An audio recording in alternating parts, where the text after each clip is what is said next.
रसूल अलैहिस्सलाम वुजू कर रहे थे। यहां पर थोड़ा इश्क रसूल का बाब भी खुलेगा, वाह होगा, इश्क रसूल का बाब भी वाह होगा, और हम देखेंगे कि हम में कौन आशिक रसूल है। हुजूर अलैहिस्सलाम वुजू फरमा रहे थे और पानी हुजूर अलैहिस्सलाम के वुजू का ढलान की तरफ बह रहा था।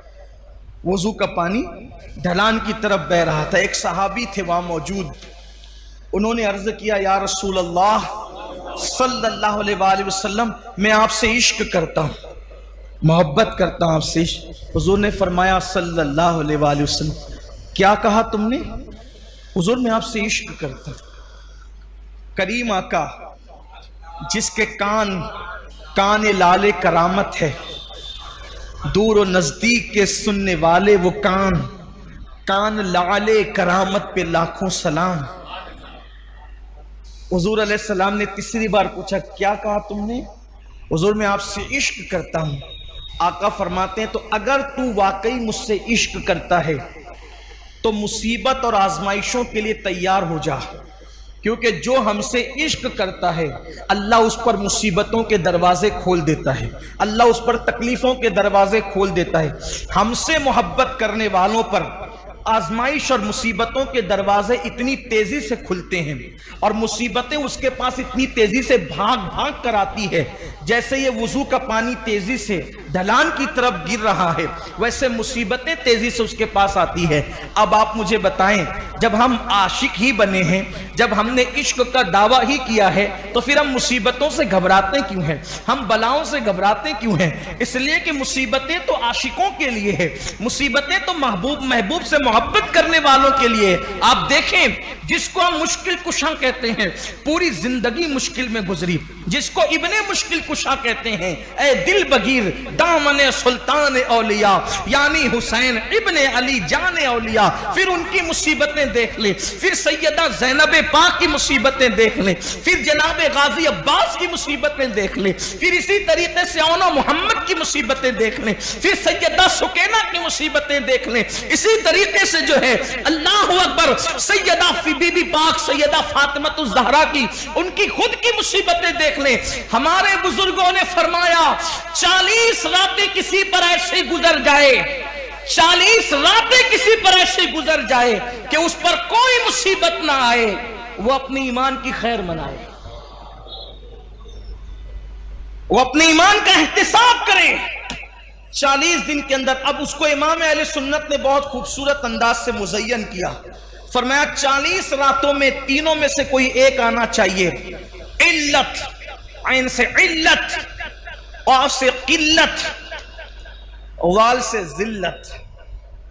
इल्लत, किल्लत, जिल्लत, 40 रातों में से एक मकाम ऐसा आना चाहिए कोई एक रात में। इल्लत, या तो बीमार पड़ जाए, सर दर्द ही हो या बुखार आ जाए,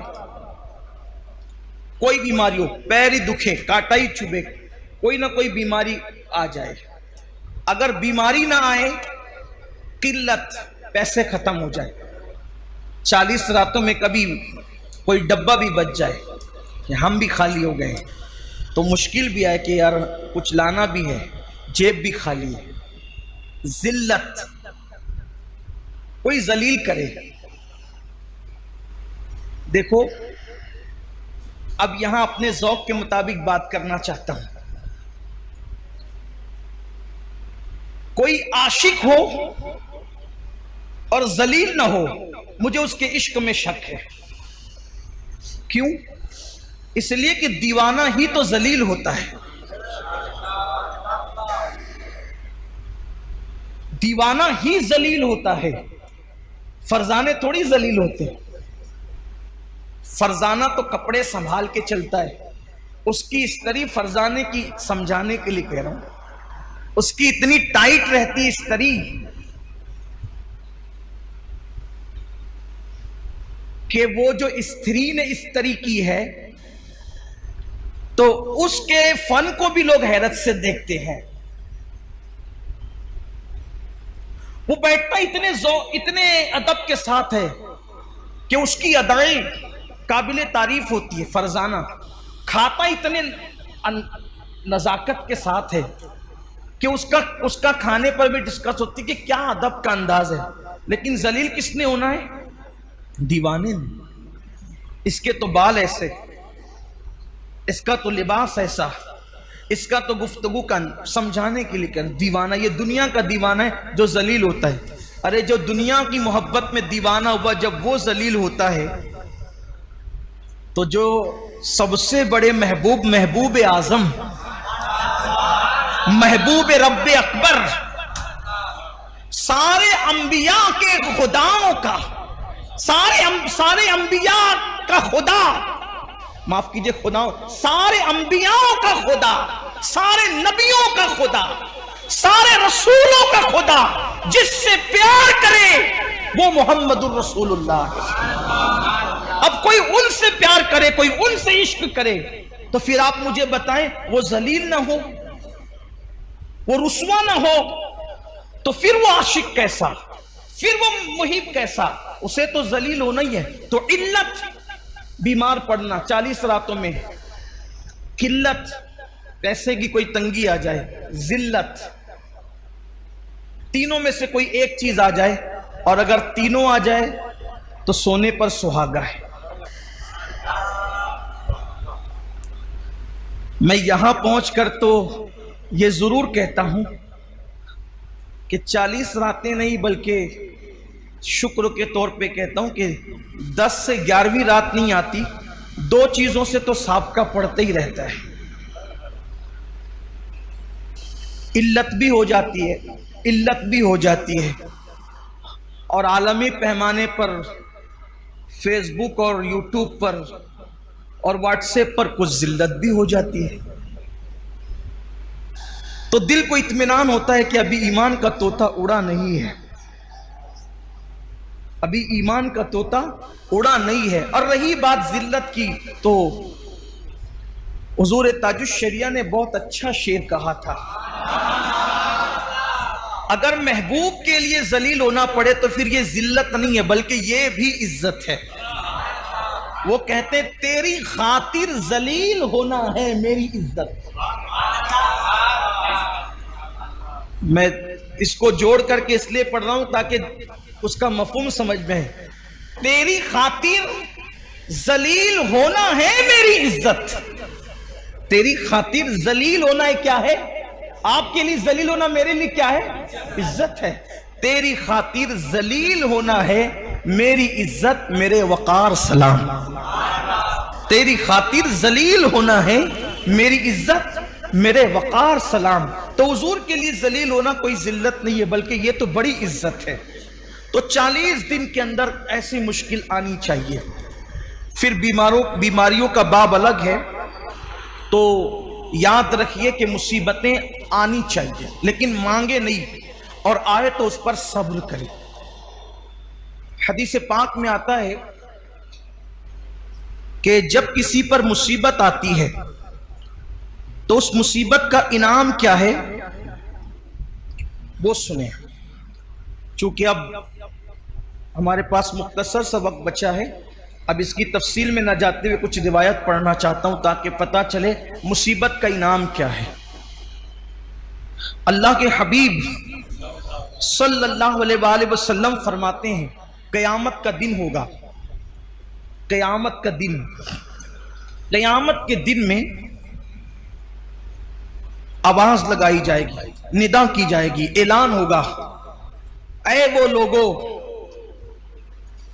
जिन लोगों ने अल्लाह से अपना अपना कर्जा वापस लेना है, ऐ वो लोगों जिन्होंने अल्लाह से अपना अपना कर्ज वापस लेना है, जिनका अल्लाह कर्जदार है। समझाने के लिए, जिनका अल्लाह कर्जदार है, जिन्होंने अल्लाह से कर्ज वापस लेना है, वो सब आओ, वो सब जमा हो जाओ। अल्लाह तबारक व तआला आज कर्ज तुम्हें लौटाएगा। जो अल्लाह तुम्हारा कर्ज रखता है वो अल्लाह तुम्हारा कर्ज अदा करेगा। लोगों को हैरत होगी, लोग परेशान होंगे कि आखिर अल्लाह कैसे मकरूज हो सकता है। उसने तो सबको नेमतें दी, दौलतें दी, इज्जतें दी, वकार दिया, शान दिया, अजमत दी, सब दिया, तो अल्लाह तबारक व तआला पर किसी का कर्ज कैसे हो सकता है?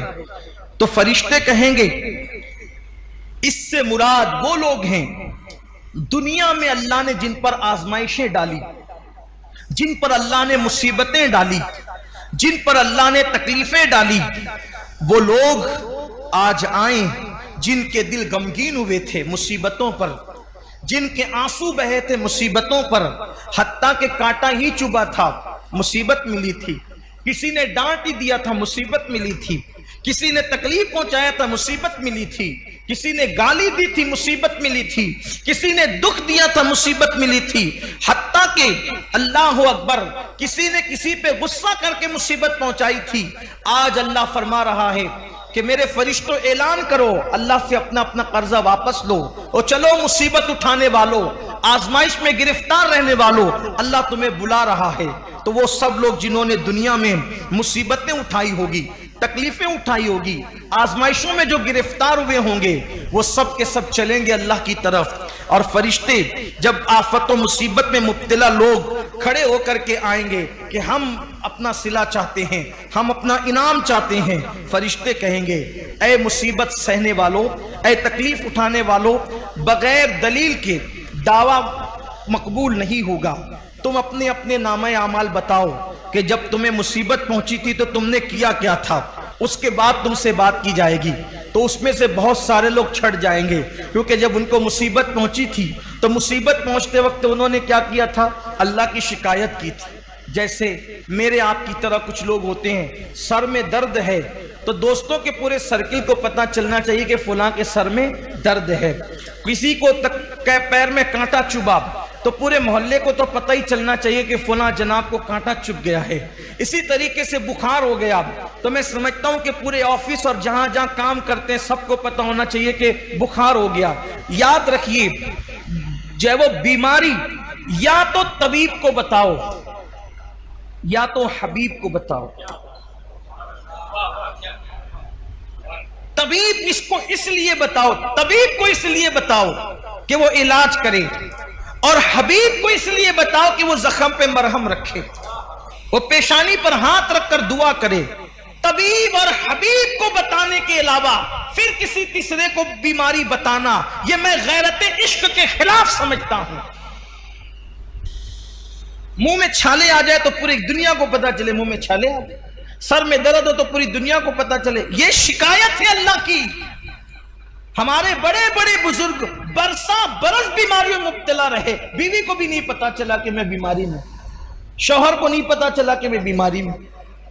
कुछ ऐसे भी तो हो जो यार के लिए कुछ बर्दाश्त करें, बल्कि आपको हैरत होगी, हैरत, मुस्तफा जाने रहमत सल्लल्लाहु अलैहि वसल्लम ने किस तरह गैरते तौहीद सहाबे किराम के दिलो दिमाग के अंदर रचा बसा दिया था, रचा बसा दिया था कि एक मर्तबा जिब्रील अमीन अल्लाह के रसूल की बारगाह में आए और आने के बाद पूछा, या रसूल अल्लाह, अल्लाह आपको सलाम कहता है और अबू बकर को भी सलाम कहता है, मेरे आका के यार की शान क्या है, मेरे आका के यारों की शान क्या है। महबूब के कदमों में बैठकर इस मकाम पर फाइज हुए कि जिन्हें खुदा भी सलाम कहता है।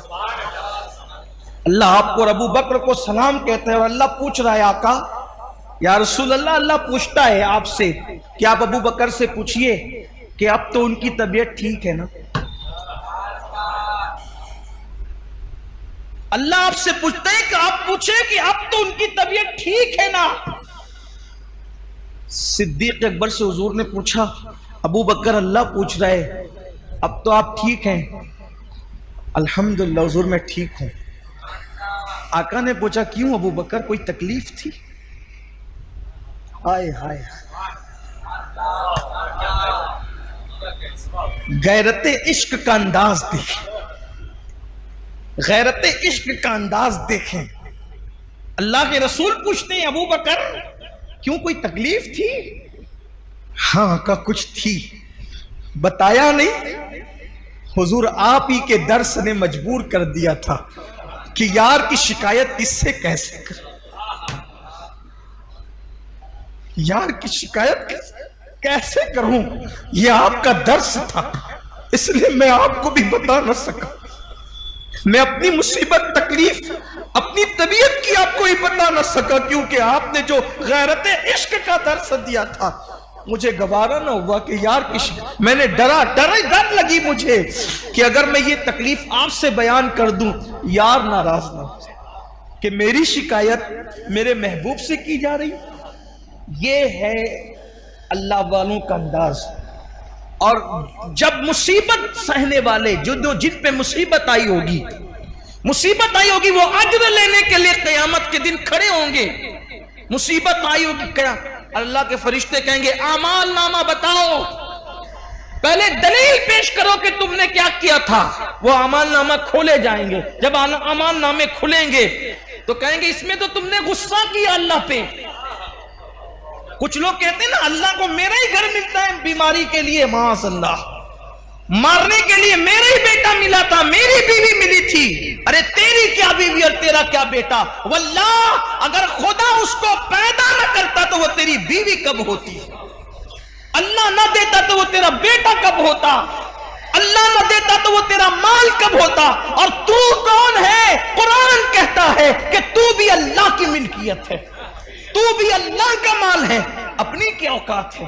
तो अज्र ज़ाय न करो वाहवेला करके। मुसीबतों पर जो अज्र मिलने वाला है अल्लाह ताला की शिकायत करके ज़ाय न करो। सिद्दीक़ अकबर जैसा ज़र्फ तो नहीं हो सकता, लेकिन कुछ तो सीखो।